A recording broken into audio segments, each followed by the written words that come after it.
Am. How are you? I've been gone. I'm sorry. We'll talk about it. How long have I been gone? My last live stream was, I'm just getting to it now. I think it was the 20th.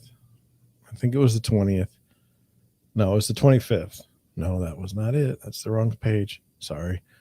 My last live stream was the 20th. And now it's 5:31. 11 days. Hard to believe it's been that long. But I'll tell you, lots of stuff worked against us. First of all, we had the Memorial Day holiday. That was 3 days. Then we had a weekend. That was 2 days. And then I was gone for 2 days. So, I mean, that kind of ruins the chances of us having a good live stream when I'm not in town, or it's a weekend and I'm busy showing houses or something like that. Or this weekend with it being Memorial Day, I did still show houses. So it didn't happen. And I'll tell you, I've changed my streaming setup, and I changed it just once. Like you saw, it was the last program we did. Sorry, my nose itches. And so once I changed, everything got a little more difficult. So whenever I used to have it set up, I used to be able to just take my notes for the next day. I used to be able to put them in YouTube. I used to be able to just, set the show, set the stream, and then I'd be done. It was nice. It was a little problematic because I have less than 1,000 subscribers. I can't do anything on my phone. Like I can't cancel a stream. I can't postpone a stream. It just stays there. So that's kind of a bummer. So if something comes up, I can't do anything about it, and it looks bad. But it's not like there's a million people watching anyway, so I don't get too worried about that. But when I switched over to what I'm using now, while it's great for some things, it's not great for others. So some of the things it's not great for, the picture quality is terrible. It's just awful, and I hate it. That's number one. Number two, on the negatives, whenever I go to set up a show, it's not as intuitive as you would think. For instance, like a show title can only be 100 characters in YouTube. Well, I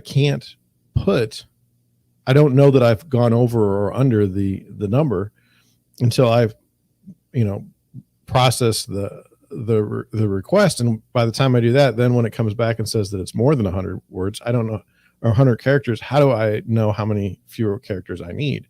It doesn't give me a true character count. The other thing is I have to go in and manually update all the settings in YouTube after I've already programmed the show, which is annoying because in the other software that I was using, I don't have to do that. Now, what are the benefits of this software? Well, in theory, if we want to talk to guests, it's literally, I send them a link. It's not difficult at all. So that's where we're at for the plus. Number two, it's a little cleaner. And I'm already paying for it anyway, so you might as well use it.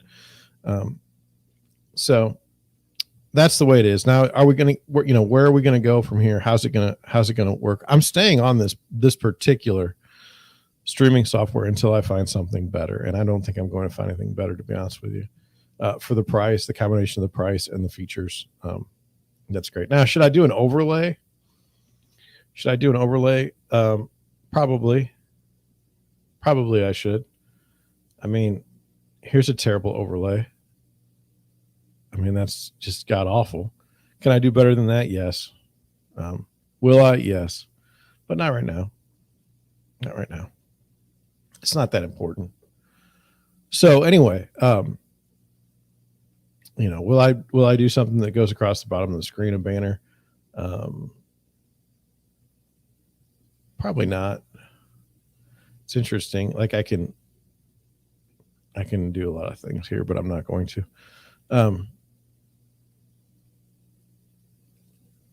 But like at the end of the day, this is about building a community, and my community is not really here. So until there's really a community, it's just me talking about real estate stuff. It's not interacting. It's not doing anything like that. So, if you can subscribe, if you can be a part of the live stream, I'd appreciate it, because, I'd like to have someone to talk to. That's where that is. Now, let me go back up here. Okay. So today's going to be a little bit different because I've been gone so long. There's been a lot of things that have happened. And I feel like when I do a stream every day, sometimes it's just like, it's like programmatic. There's nothing. There's nothing. I don't know how to explain it. It's too automatic. It's too formulaic. It's not where I want to be all the time. I would like things to be fresh. I'd like things to be fun, lighthearted, not heavy. But if there was something that was that way, it's something that we needed to talk about, I'm good with that too. It's a very strange world in the YouTube. And to be honest with you, sometimes it's tiring. Like, I get tired. It's hard to talk about things all the time. Like, for me, it's very difficult. There's been some days here where I've not been in a great mood, and I don't know why I should bring that kind of negativity towards this space. I don't think I should broadcast negativity. So I think one of the things that got me is I was watching, you kind of, when you do this every day and you see kind of how difficult it is for some and then how easy it is for others, you're kind of blown away by it. And so, like, I would say I'm not very good at this. I switched over my live stream from my main channel and no one came over and no one watches my live stream. It's terrible. So when I see other YouTubers and I see their subscriber count, it kind of says a lot about the channels. And so I like to watch, creators do better, like, over time. Like, it would be great for you to be with me now and watch me get to my 1,000, watch me get to more than that. That would be fun. I would enjoy that. I think there's something up on my channel that's keeping me from getting where I need to get, because it's almost impossible to stream as much as I do and still be nowhere. I mean, well, we'll just keep going. We don't know how it's going to go, but we'll try. But anyway, when I watched this one fellow, he's an automotive YouTuber. He doesn't have any money, and it's not his fault. He doesn't have any money. I get it. And so, like, when he has to work on stuff, when he has to show like his work on cars and stuff, it's always working on cars that are crap, or motorcycles because they're cheaper, or anything else. Like, anything he can do to make content is what he does. And so he's very good at it, and he's very talented. That's the other thing I think people are missing is you've got to have some level of talent to do this. Like, I probably don't. I mean, I may not have the talent that you need to do this. I don't know that I can hook an audience and keep it for a long period of time. I don't know if I'm too reserved. I don't know if I'm too old. I mean, the average YouTuber is probably not in their mid 40s. I mean, just based on the demographics I see, it's like 18 to 25. Like, that's the demographic, and I'm old for that, and I get it. I get it. So anyway, this guy, he started a Patreon page, hoping to do better quality videos, and I don't know how that went, but it's just like he keeps trying and he keeps trying, and he's failing, and it's sad. And then this past week, there were no videos that came out. Now, it's very similar to mine. There's been no videos on my channel for 11 days. Now, the only thing I can do on YouTube, because I don't have 1,000 subscribers, the only thing I can do is go on my Twitter page and say, hey, I'm not streaming today. But I don't do that because there's not that many people on my Twitter. I mean, I cannot win. There's not that many people on my Twitter feed for Dear Realty either. So I got nothing. So anyway, when he disappeared, I saw an Instagram post. It's like, hey, some things. Oh, it was on Patreon. And he said, hey, some things were bad, but I couldn't get that notification because I'm not on Patreon. I don't like Patreon. I don't like some of the things they've done. I think they've been wrong. So anyway, like a couple days later, I get a thing on YouTube. It's like, hey, you know, I ran out of money and my wife left me. And I was like, I was really hurt. I mean, not as hurt as he is, obviously, but it's like, here this guy is working the YouTube, doing his best. I mean, really going at it. And not only does he not find success, but he's finding a tremendous difficulty along the way. I mean, losing your wife is not great, not a good plan. And, you know, has to sap some of the motivation from your channel. And the weird thing about his channel is this. He does what he can with what he has. Okay. There's some of the stuff, like, I don't care about a Ford Festiva at all in any way. I don't care at all. And so he's made like 14 videos of this Ford Festiva that I don't like. I don't want to watch. And so it's not a complaint. It's just like he's stuck. It's weird. And in some ways I feel stuck because I'm trying to do something that no one else is doing. And so there's like the formula, like you never know if you're doing it right. And you never know if what you're trying to do makes any sense. Like your validation is your views, and I have no views, but I like my impressions on my videos. I mean, if it's less than 100 impressions on a video, then how many people do you think are going to see it? You know, I mean, it's a weird deal. So anyway, that hurt me because I mean, do channels fail all the time? Yes, no question. But if you put a good go at it, if you work on it, if you try to improve, you know, your 1% every day, shouldn't you find some level of success at some point? And that's frustrating to watch this guy deal with this situation. So that hurt my motivation. The other thing that hurt my motivation is like, you know, how many months can you operate on no feedback, or with the feedback being negative? I have been on my live stream channel now since, there's been 79 videos on my live stream. I moved the live stream on February 21st, 2022. It's now May. In July, I believe July 31st ish will be my first year on YouTube. I'll have to check that because it's on a different one. And I can do that because let me just check over here. I did have videos, okay, but they were listing videos. I didn't do the show, which was originally a podcast, until I'm trying to get it now. When was it? I'm sorry. It takes me a while to get to where I need to go. Why not just fix this?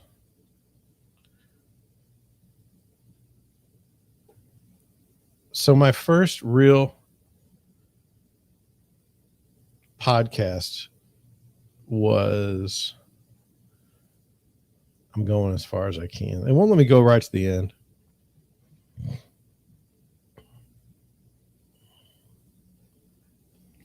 Let's see.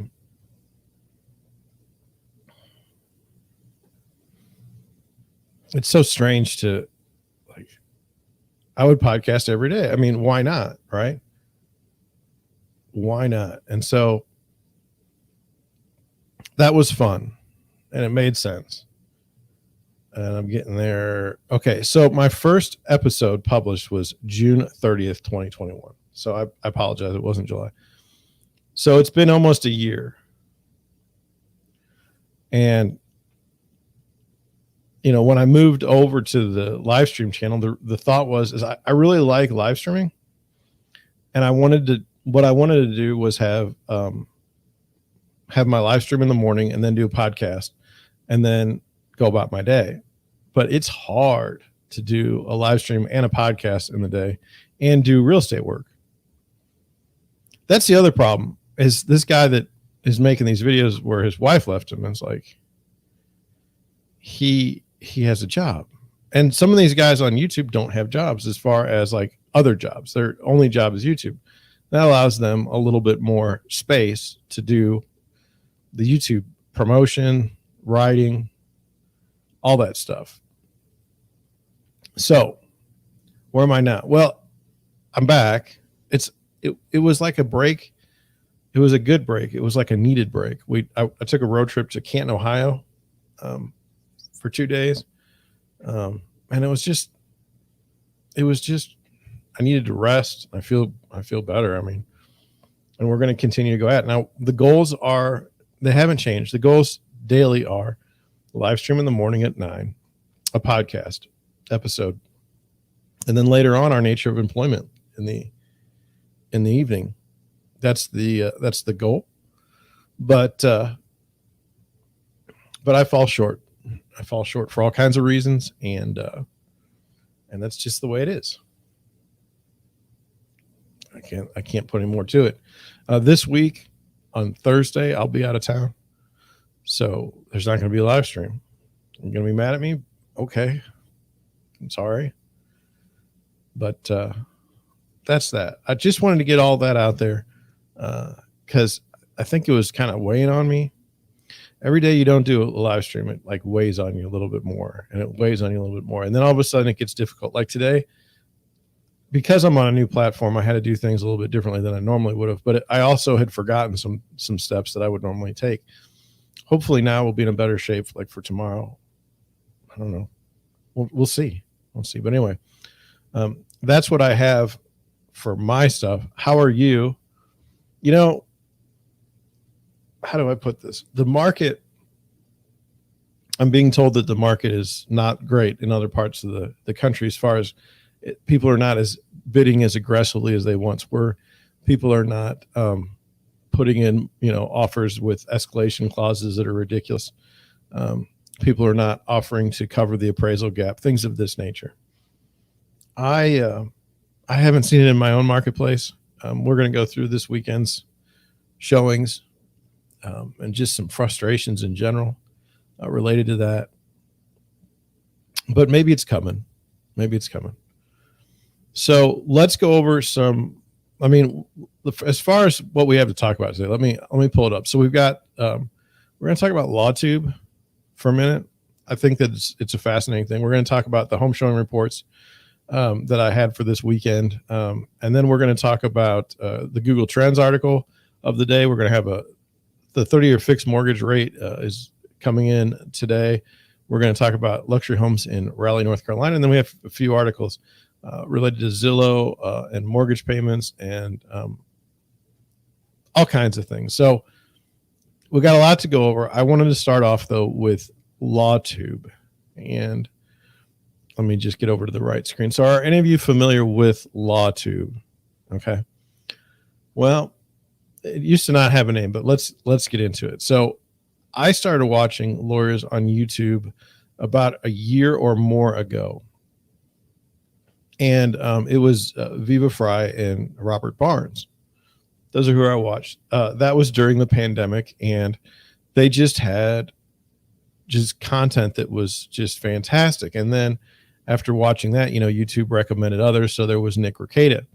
And I sort of felt like Rekeita was the one, like he made a lot of sense. Now, he was, at least to pattern myself after on live streams. Now he's way better at it than I am, and he's been doing it for a lot longer than I have. But I watch his live streams, and I try to kind of follow what he does so that I learn. Then there's like Good Logic. That's Joe Neerman. Then there's Uncivil Law, Nate the Lawyer. Some of these people I got through Eric Hunley when I was watching some of his stuff. So it was just lawyers, and they were talking about things, and sometimes they disagree about law stuff, and it was fascinating because I think as a normal person, right, who's not a lawyer, the law kind of comes into us and comes at us all the time, and a lot of that is kind of make believe too. I mean, laws are broken all the time, it seems. No one gets prosecuted, or sometimes some people get wrongly prosecuted, but it looks more like in this age, like there's a media driven perspective. And then that may or may not be, how do I explain it? That may or may not be the actual law. And so it got to a point where it seems like court cases were being decided through the media first and then actually being tried. And I find that troubling. So that's why I started watching LawTube. It's like, well, what was called LawTube, it wasn't really a thing, but it was good to hear perspective. Like sometimes number one, I don't know the law. And number two, sometimes like, I think I know the law and I think that this is wrong, but and then this goes into the broader points, like should trials be televised, especially federal trials? They're not right now. Maybe that's a bad thing. It's one of those things. I found it fascinating because it's a departure from what I do every day. Okay. Do we get sued in real estate? Yes. Can we be sued? Yes. Is there an administrative state that basically is kind of like a quasi judicial enforcement through the state? Yes. We have the MREC. So we have licensure laws. Barnes is against licensure laws, which is fine. And I don't want to generalize too much, but if you ever hear him, that's what he says. I don't. Anyway, moving on. So I didn't see it as LawTube. Okay. Even like it was just Rekeita and it was just Viva and Robert Barnes, and that was it. Now, every once in a while, they'd bring a guest on or something like that, and they may be an attorney, and maybe I'm interested, maybe I'm not. But anyway, then what happened is there was this Rittenhouse trial, and the Rittenhouse trial was being live streamed, and then Rekeita was bringing on panelists to talk about it in real time, and I had never really seen anything quite like it, and I was hooked on the Rittenhouse trial. I don't know that the subject matter was the cause of it. It may have been just the media hyperventilating about it, but I definitely had an interest in it. And so Rekeita's bringing people on real time to talk during the trial, and he's using a live stream, or he's using a feed from the court, and it was wonderful. It was wonderful. And so then, you met some new lawyers and maybe go follow them, and it was fine. There was no big deal. So then after that, the next big trial became the Johnny Depp trial, which is the one we have now. And so now we have maybe hundreds of lawyers now commenting on cases, coming on to different feeds at different streams. And now there's this drama that happened. So now I don't have it perfect, but as I watched it, there's this channel LegalBytes, and she was on Rekeita, and now she's doing her own thing, and I'm sure that there's no animosity there, but she had a stream where she basically booted two attorneys that were in the trial, in the Johnny Depp trial. She didn't want them on her channel because she didn't feel like her behavior was up to her standards, and that's what I got out of her video when she wrote it. Or when she said it, she's just like, we have to have standards, and you're affecting the court and all this stuff. And I don't know. It's not for me to decide. Okay. But out of that, there was this article before that written about like LawTube. Like there was an article, and it had been out a while. And then Rekeita, he tweeted like immediately with a link to the article, like, get me off the list. I don't want to be part of this. I don't want to be part of this LawTube thing. I'm not in LawTube. I'm my own person. And he is. If you watch one of his live streams, he'll switch from, law to like cartoons. I don't know I don't remember what it is. Anime stuff. he goes off on all different sorts of things. And that's where I want to be on my live stream channel. Is like, if I have to talk about real estate all day, I'll just kill myself. I mean, it's not that great. Okay. And I think one of the biggest fails of real estate agents that I can't prove is that if you come across as just all knowing and all real estate all the time, you know, how many other agents are there? Like in St. Louis, I'm estimating there's got to be like 6,000 to 8,000 agents minimum. I haven't looked at the numbers recently, because you can be part of pretty much 3 different boards in the St. Louis area: St. Louis Association of Realtors, the St. Charles Association of Realtors, and then the Gateway. I think it's Gateway, Southern Gateway Association. That's Jefferson County. So, and I'm members on all those realtor boards, but at the same time, talking about real estate day after day, not great. And talking about the law, I mean, there's some real minutia in the law that isn't exciting. And so anyway, Rekeita talks about different stuff. I don't think there's anything. So he says, I don't want to be part of LawTube. And then he had reasons.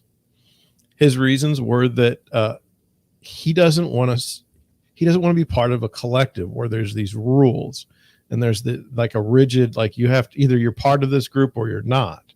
He's like, I'm just not going to be a part of it, which is the way it makes sense to me. Now, how does that work in practice? Well, how is it relevant to Deerwood Realty's live stream? Well, you know, what if there was a RealtyTube?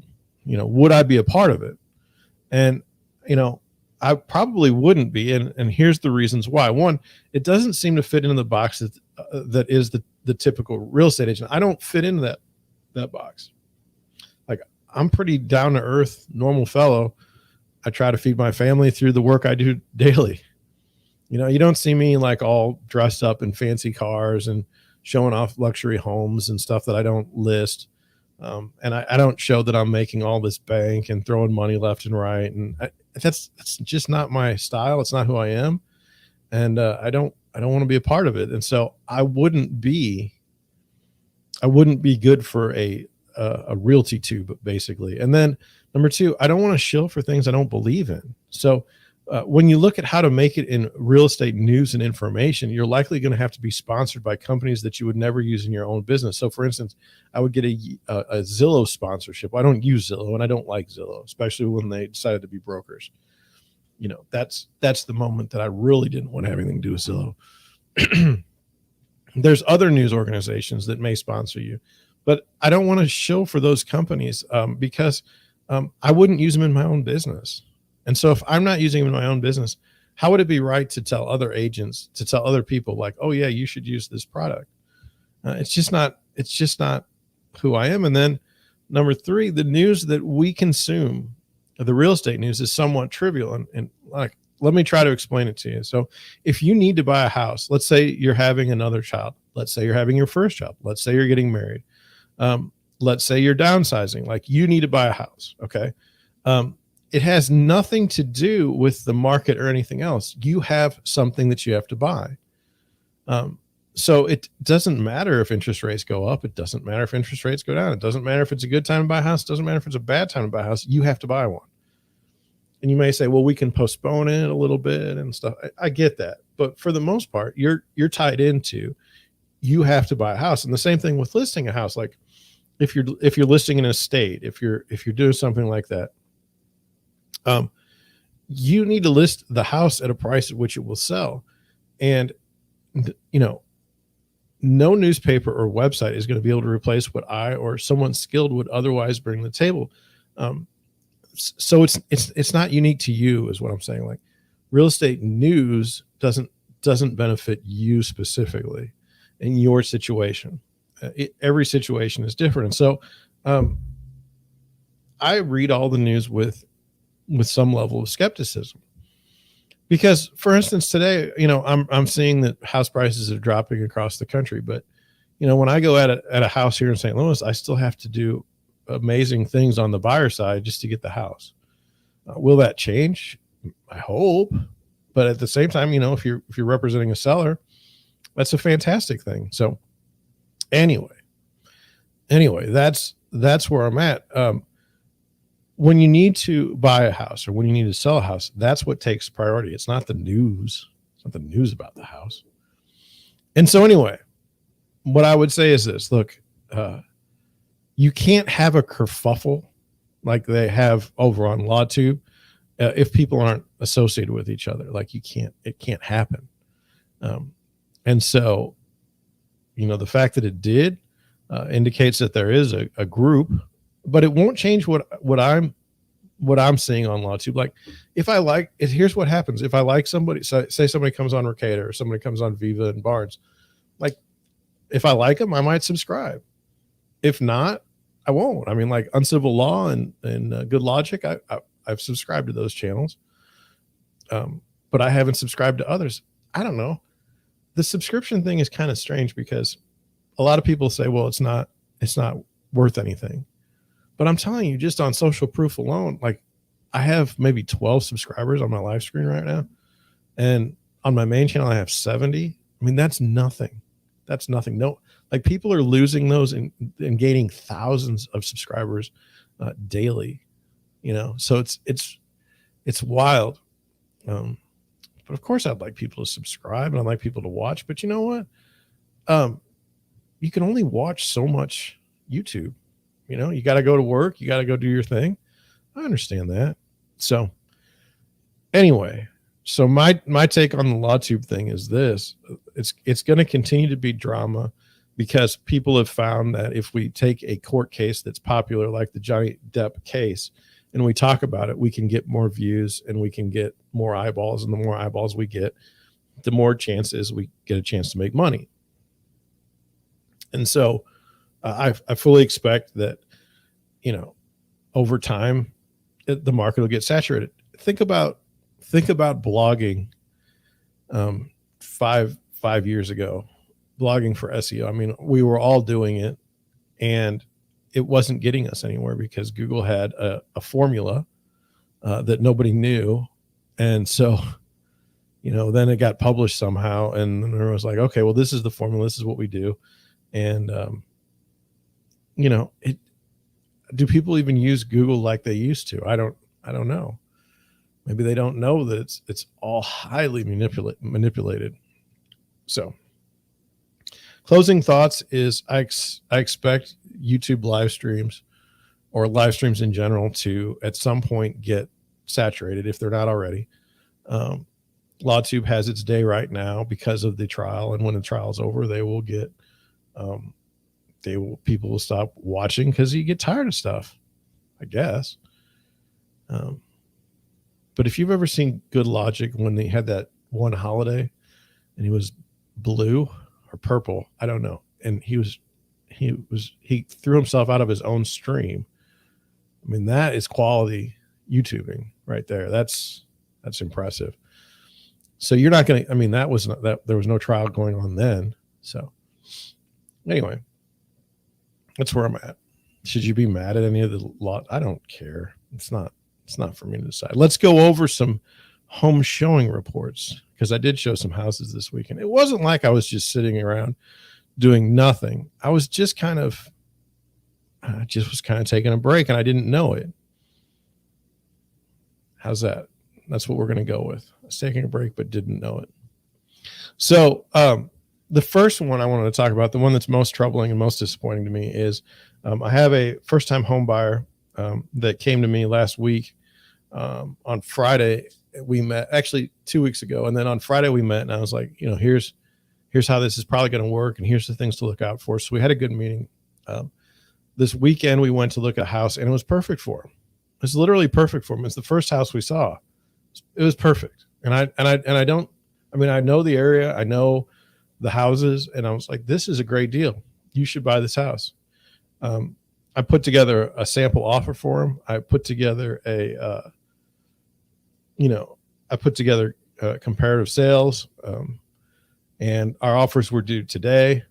By noon, I've not heard back. I've been basically ghosted and it hurts because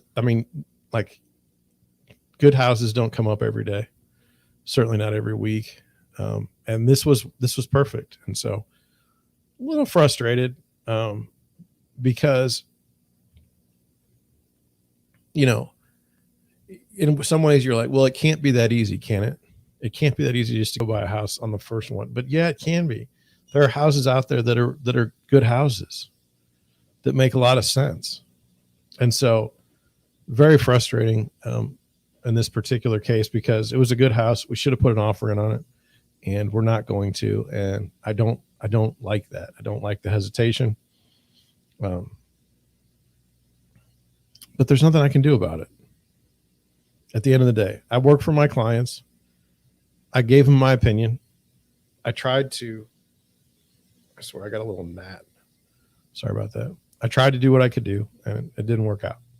That's what you do. I noticed I got a, right here. Wait a minute, right there. Got a little red spot. Sorry about that. So, you know, as a buyer's agent, do you expect to show houses to people and them not buy them? Well, yeah. How many? Oh, there's no real answer. There's no real answer. So anyway, that was that house. Now I have another group of buyers, and I showed them a house. This was in the city. And,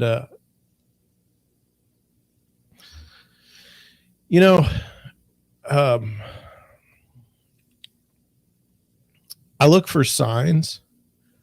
I look for signs in the marketplace that things are absurd. And then I kind of base my judgment off of those things. Well, I know these particular buyers are kind of limited by their budget as far as what they can get. And there's nothing wrong with that. Okay. But when you get to the lower priced properties in a hot market, I mean, it's garbage. And when the market turns and goes south, those houses are the ones that are going to get crushed.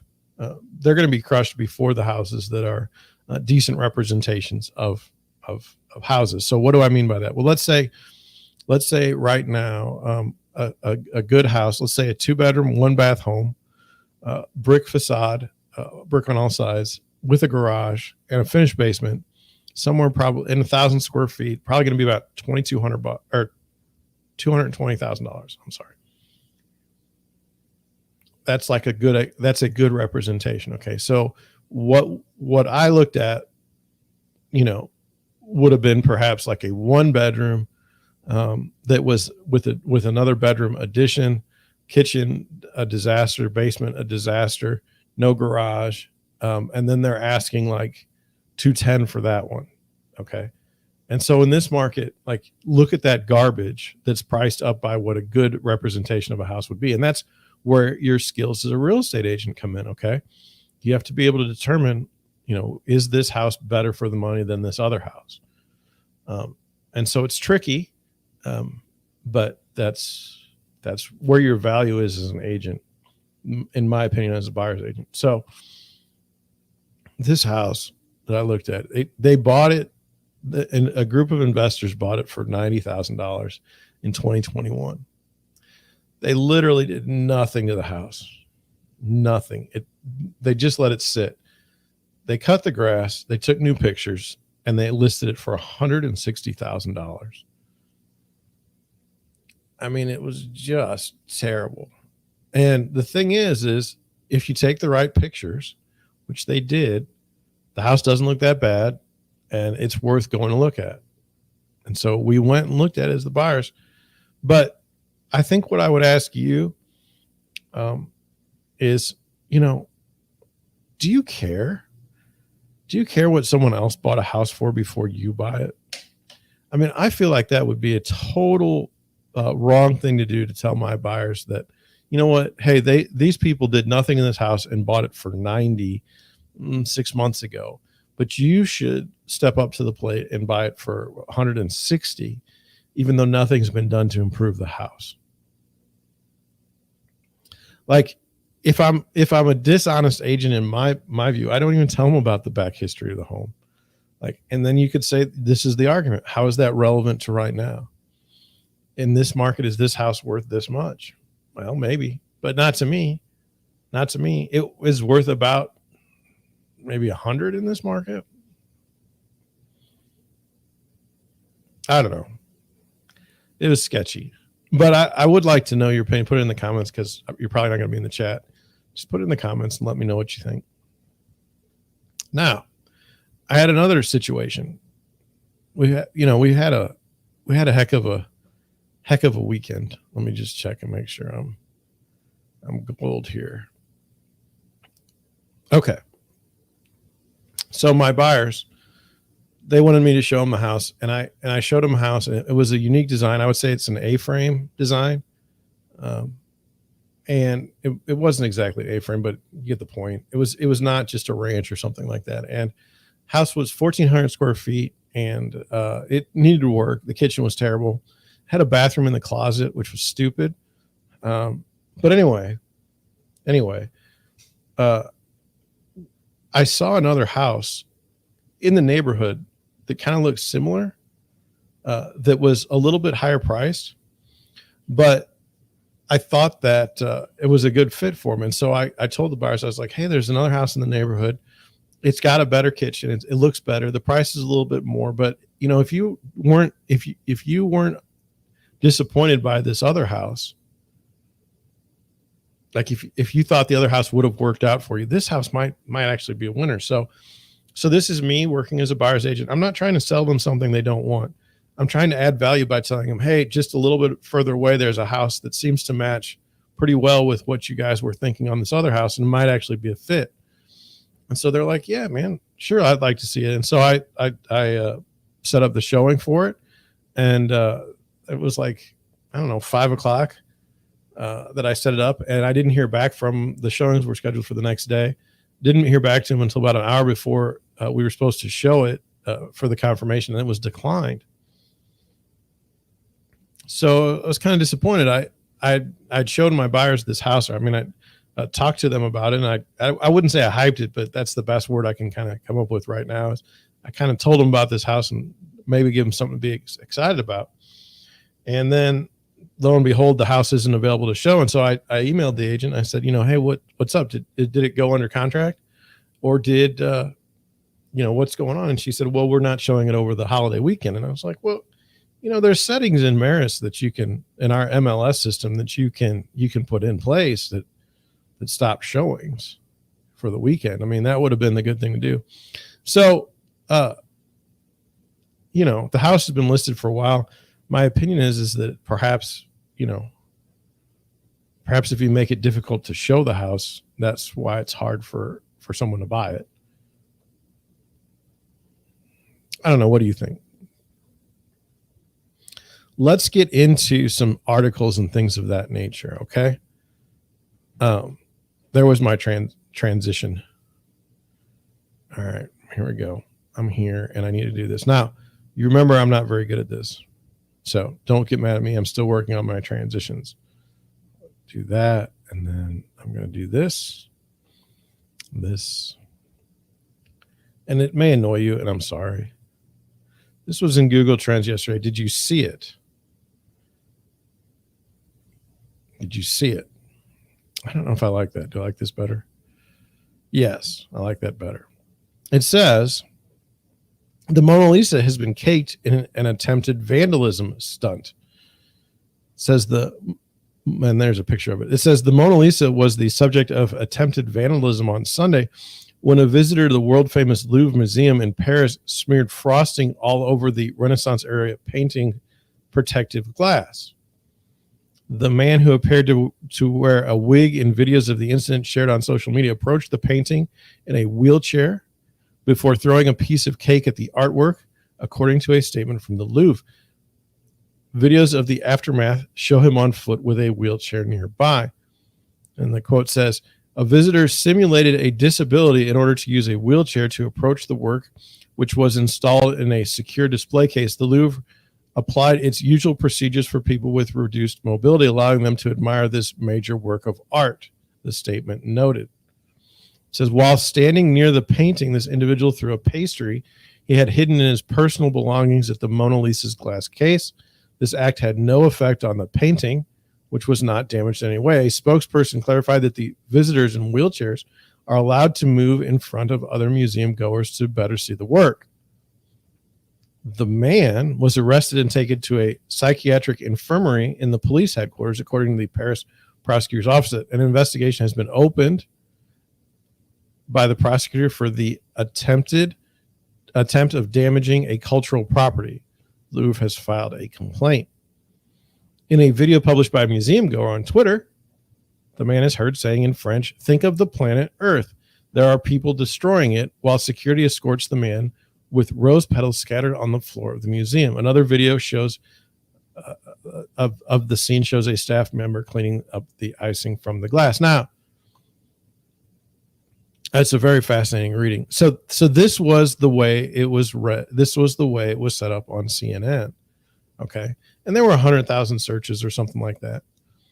But it was very, very interestingly done. Anyway, let's go down here. It says Leonardo da Vinci's masterpiece, arguably the most famous painting in the world, draws millions of visitors each year who line up to pose with the small artwork, which is just over 2.5 feet tall and under 2 feet wide.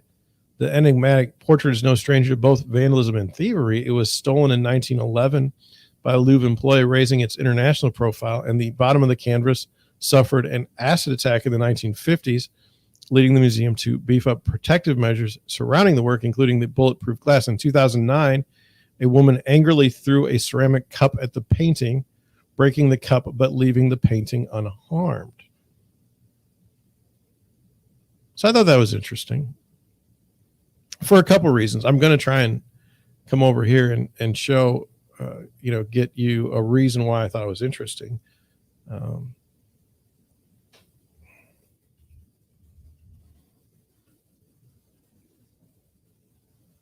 So I read you the CNN article.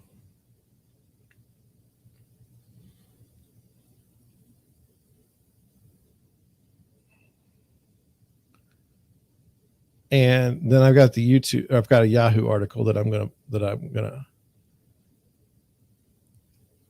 I just want you to see.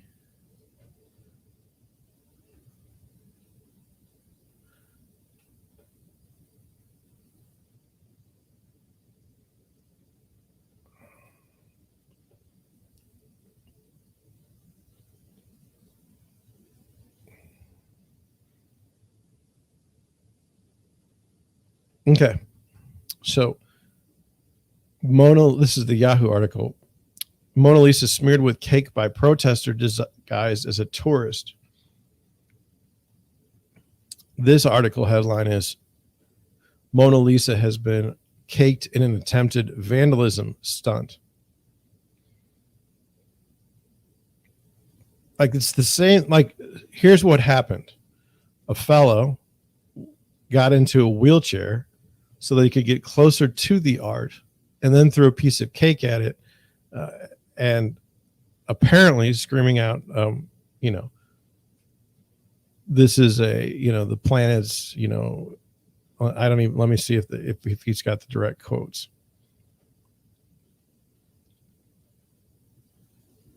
Oh, think of the earth. There are people who are destroying the earth. Think about it. Artists tell you, think of the earth. That's why I did this.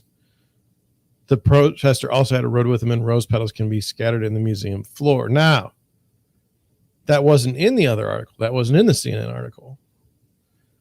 So, like, for me, what am I to believe? Am I to believe that the Mona Lisa, the attack was just vandalism? Or am I to believe that it was a protest about climate change? And then the guy was sent to the loony bin mental health facility. So, I mean, could we take that angle? Like, a disturbed man, mentally disturbed man attacks famous painting, and I'm not saying that CNN in their article didn't report the facts. And I'm not saying that the Yahoo article didn't report the facts, but I think that there should be a distinction between, like, climate terrorism, or climate terrorists, like this person may have been, and someone just randomly attacking art. Now, that was the other thing I wanted to discuss in this particular article, or this particular case. We have, like, in the world, we have like kind of freedom, kind of. It's always infringed upon, but we have the ability to, like, if we want to go to an art museum, we can go to an art museum. If we want to go to Disneyland, we can go to Disneyland. Okay. But, you know, millions and millions of people have filed by this painting. Okay. And not done anything to it, not attacked it. However, in the article, it notes two other instances, one with an acid attack and another with someone throwing a ceramic cup at the painting. So that means that we have to protect the painting because people are attacking it. A small percent, micro percentage of people have attacked this painting. And it's like, what is it about the human nature that, you know, that some people attack things and other people don't? I mean, are they all mentally? Was the woman that threw the ceramic cup, was she mentally disturbed? Was the person that threw the acid mentally disturbed? But in the context of freedom, you know, less and less freedom occurs when you have incidents like this.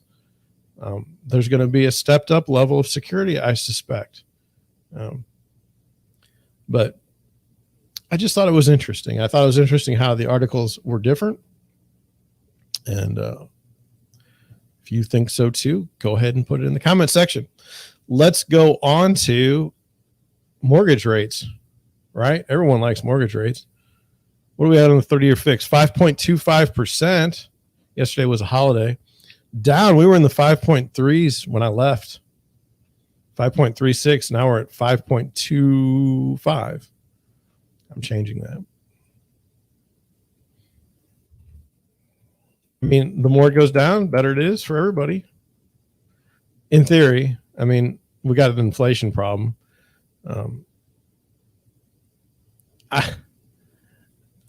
There's got to be some measure. There's got to be some way to not screw with the economy and not have this massive management of the economy by bankers, and let things kind of be priced what they should be. Like, don't hide things in inflation. I mean, to me, that's the problem. Like, and you say, well, what about the 1920s crash? It's like, I don't know. What about it? Like, are we in the same world that we were in 1920? I mean, I don't think so. Look at what Japan has dealt with for like the last 20 years. Remember, Japan was going to eat our lunch with their business, and now they're just kind of crawling out of stagflation. I just think that there should be some way to have things be priced the way they should be. I don't think that the Fed should necessarily be so involved in the borrowing rate. And you say, well, if they're not, John, then how would they fix things? It's like, well, I don't think their repairs are very good. I don't think that their repairs are very good. So anyway, so we're down a little bit. The housing market's still hot in my opinion, but what do I know, right? I'm just a real estate agent trying to do deals. Let's move on. We went to Raleigh, North Carolina for luxury homes. You can see them here. These houses have been available for a long time, and so I chose some that weren't. Here's the first one. Interesting. $2.425 million, 3 beds, 2.5 baths on a 3.68 acre lot. Now, it's on a lake. I mean, you can see that. But what's interesting to me is you've got 83 pictures. This is the first view.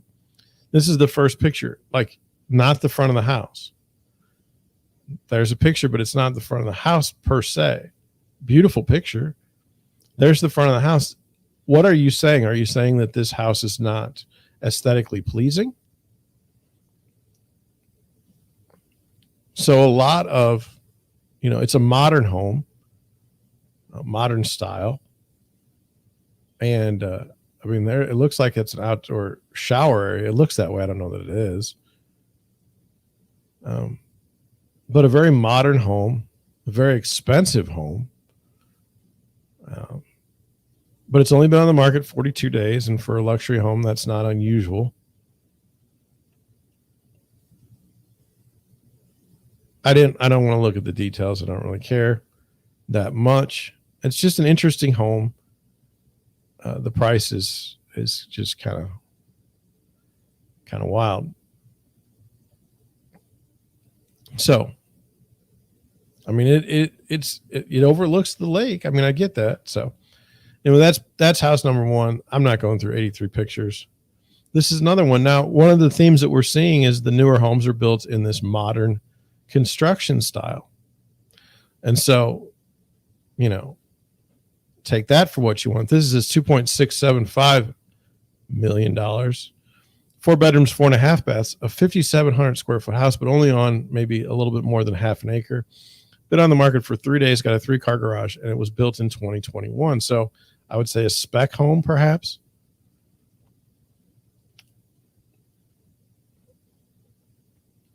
And the question is this what people want? I mean, it's being listed by Sotheby's. They're considered a luxury broker. We built this house not as somebody want it. It's modern. I mean, does somebody want a more traditional home? What do we have here? I mean, we're showing a lot of pictures of the same things. There's a bedroom. There's a bathroom. These are like pictures in 28, 29. It's your laundry room. But I mean, if you look right here, you can see like there's another house, like literally right next door. Got a nice closet. I mean, it's kind of empty, but that's because people don't. I got a freaking gnat. It's just attacking me. Oh, I grabbed him and he got out. Anyway, that's the second house. Third house is this one. Now, this is more classic. Okay. It's just got on the market 3 days ago. It's got a 7-car garage, $2.3 million, 5 beds, 5.5 baths, 5,300 square feet on, let's say, a little bit more than 3/4 of an acre lot. Is this the type of house that brings the buyers a more classic style home?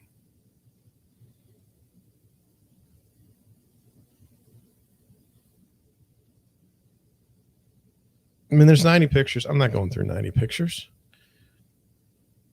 It's not necessary, Sometimes you have to ask yourself, are you working for your seller by, telling them how great their house is and, taking a lot of pictures just for their, for their ego?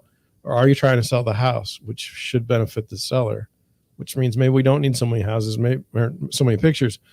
Maybe we need to take a couple pictures, okay, and then let it work out. Let people go see the house in person if they're interested. This is just me. I mean, it's a nice house. It's, to me, like luxury is, a little bit different, but I'm done. Let's do this. Let's do one article. Okay. I don't want to run too late today. I got things to do and you got things to do. But let's look at this one article. It says, Zillow testing a major change to the Premier Agent program. Zillow to pilot innovation only flex model Zillow to pilot invitation only flex model in 2 metro areas. It says starting May 25th, several hundred real estate agents in the Raleigh, North Carolina and Denver metro area will no longer have access to Premier Agent thanks to major changes coming to Zillow's lead generating platform. And that's all they do. That's all Zillow does now, I think, after their iBuying debacle. In a letter posted on Zillow Group's blog page on Wednesday, the SVP of Business Operations, Stephen Capeza, told agents that Zillow would be moving to a post-pay or success fee payment structure in Raleigh and Denver. Instead of agents paying Zillow a monthly fee for Premier Agent's lead generation service, agents will be charged 20 to 35% of their commission on successfully completed transactions Based on leads from Zillow, this percentage the percentage an agent pays depends upon the sale price of the property. Now, what's interesting, like by my laws in the state of Missouri, I can't pay a referral fee to someone who's not a licensed agent. So how does Zillow get around this? I don't know, but they certainly are. However, only agents selected by Zillow to continue on with the platform have access to paid leads. Agents not selected for the program will no longer have access to Premier Agent prepaid leads in the Raleigh and Denver metro areas. Any leads they pay for outside of these metro areas will not be impacted, and the agents will be able to maintain an agent profile on Zillow for free, as any agent, regardless of Premier Agent status, is currently able to do. I think I have a profile on Zillow. I'm not a big Zillow fellow. In many ways, this move was an expansion of Zillow's Flex program, which uses a success fee payment structure and is only available to agents by invitation. Zillow said it selects agents for Flex based on customer satisfaction, work rate, and conversion rate. The SVP of Business Operations wrote that this move is part of the company's overall plan to create a more seamless, integrated experience for agents, Zillow service partners, as well as home buyers and sellers by connecting the various services and products Zillow offers. This is about Zillow making more money per transaction than they were previous. It's got nothing to do with anything else. Zillow doesn't give a damn about real estate agents. They proved that when they went to the iBuying model. They don't care about agents at all, only in the sense that they're stupid enough to pay for leads from Zillow. That's the only reason why Zillow cares. Through the new pilot program, home buyers in Raleigh and Denver who reach out on Zillow will be connected to a Zillow advisor who will help them be prepared to transact. And in addition, Capizza wrote that the company is exploring ways to integrate financing with Zillow home loans for our customers with the goal of connecting more transaction-ready customers with our partners. It says Capizza says that this program will give Zillow the chance to experiment and pilot new products and services designed to help customers move quickly and be competitive buyers. See, they care about the actual customers. Even though their business is 100% supported by agents, they think that the customer is more important, and that the agents aren't customers of theirs. It's a very fascinating philosophy from the perspective of an agent such as myself.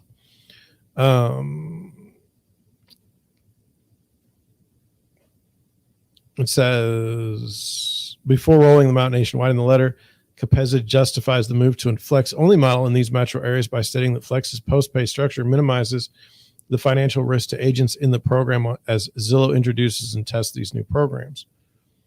We believe we have both the ability and need to change the real estate experience as we know it for today's customers to make that a reality. Now, no one is out there saying, hey, we need Zillow to change the real estate experience. They already changed the real estate experience in their iBuying to the tune of a loss of over $400 billion in a quarter. I mean, seriously, they need to, remember what they're actually for. I'm really excited about the opportunity ahead, and I firmly believe the products we're building will bring efficiencies to our agent partners while also positioning them to take part in more transactions. All they want is more money. That's all Zillow wants. It's however they can get more money. That's what they want to do. There's nothing wrong with that. There's nothing wrong with that inherently. I think the issue is just be honest about it. It says these changes, Premier Agent comes just a month after Zillow shuttered its money hemorrhaging iBuying business in 2021. Zillow lost $528 million. I'm sorry, I was off by $100 million, but the company did report $8.1 billion in revenue, more than double the revenue it saw in 2020. However, 73% of its 2021 revenue come from, so I'm saying it, homes sold in its now closed iBuying program. So they're claiming revenue gains, from their iBuying program in which they lost $528 million. Okay. Whatever. Then I thought, why not? We've got this little article here. And we might as well go over it. I got a little bit of time. You're here. I'm here. And it's on Redfin. Let's just take a look. So it says housing market update. Now, this is back in April. I mean, I'm late on the article, but it's still true. Typical buyer's monthly payment up 39%, the biggest annual gain on record. So, what happened in the course of a month The mortgage payment shot up 2 percentage points or 200 basis points. I mean, it's bad. And so it says home sellers and buyers are retreating at similar rates, resulting in a housing market that remains very competitive, even as it slows. Again, it hasn't slowed in St. Louis yet. It will, but it hasn't yet. It says the typical home buyer's monthly mortgage payment shot up 39%. The largest year-over-year gain on record is the average 30-year fixed rate hovered at a 12-year high of 5.1%. Redfin's data on home buyer mortgage payments is based on asking price data going back to 2015. It says rising mortgage rates are taking a bite out of pending sales as both buyers and sellers take a step back from the turbulent market. Not so many sellers. People, in fact, are throwing stuff out there as fast as they can. It says it seems as though the ratio of buyers to sellers remains mostly the same, which is why we have yet to see a substantial drop in bidding wars or the share of homes selling quickly. It's still early days though, when it comes to 5% mortgage rates, the number of buyers willing to pay such high mortgage payments could evaporate by late summer. Yeah, now I agree with that. I mean, I've had buyers that were in the 500s that are now in the 300s. I've had buyers in the 300s that are now in the 200s. It's not good. Not good for me. But again, I don't like what would be a healthy market for me. Like if you ask me, John, like how would you do it? It would be this. If I'm a listing agent, I have some decent comps. I put a price on the house and I get asking price. Okay. And for sellers for buyers, what would I want in a perfect market? If I were a buyer and I wanted to buy a house, maybe I'm competing with somebody else as a buyer. But that's it, and I'm going to be about asking. The house is going to appraise when I buy it. And that's good. Like I see a house that I want, I actually buy it and I can acquire it. It's not this thing that we do now where I don't even really want this house, but I'll buy it because I got no other chance to get another house and I need to move. I mean, you asked, so I answered. It says pending home sales posted their largest year-over-year decrease since mid-February, and mortgage purchase applications fell 17%. On the supply side, new listings fell 4%. See, that's what's hurting us. We need more listings, and the share of listings with price drops rose to its highest level since November. It says leading indicators of home buying activity. Fewer people search for homes for sale on Google. Searches during their week ending April 23rd were down 6% from a year earlier. The seasonally adjusted Redfin Home Buyer Demand Index, a measure of requests for home tours and other home buying services from Redfin agents, was flat year over year. It dropped 8% in the past 4 weeks compared with a 3% decrease during the same period a year earlier. Touring activity was 19 percentage points behind the same period in 2021. Mortgage purchase applications were down 17%, while the seasonally adjusted index decreased 8% week over week during the week ended April 22nd. For the week ending April 28th, 30-year mortgage rates hovered at 5.1%. This was down just slightly from 5.11%, the highest level since April of 2010. It says key housing market takeaways for 400 plus U.S. metro areas. Unless otherwise noted, the data from this report covers the 4-week period ending April 24th. Redfin's market data goes back to 2021 or 2012. Then it's got data based on homes listed or sold during the period. I've seen this report before. This is where you got to look. See how your mortgage payments are way higher? That's a problem. That's all you need to know. So this is an article for tomorrow. So I'm not gonna let you see it. Oh, did I do that? I did. So, we've come to the end. Went a little long today, but I'm just happy that we got something out. We were able to produce. What did we learn today? Well, we learned that, anytime you have, a group of people together, all of a sudden there's rules, all of a sudden there's like norms, and I don't particularly want to be a part of that. We learned that, mortgage prices are causing issues with housing, as they should. That's quite normal. And then our other article was about what? I literally don't remember. And it was 5 minutes ago? Oh, Zillow.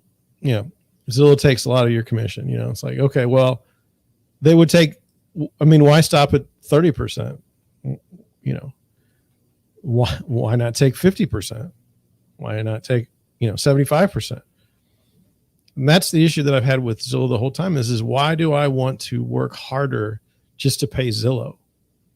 Like, that doesn't benefit me at all. Maybe I'm wrong. Anyway, that's what I'm going to leave you with today. I hope you enjoyed the show. I should be back tomorrow at 9. I think things will be okay. And then on Thursday, I'll be gone. And then hopefully come back on Friday and be ready to go. That's what I have. Thank you for watching, and I will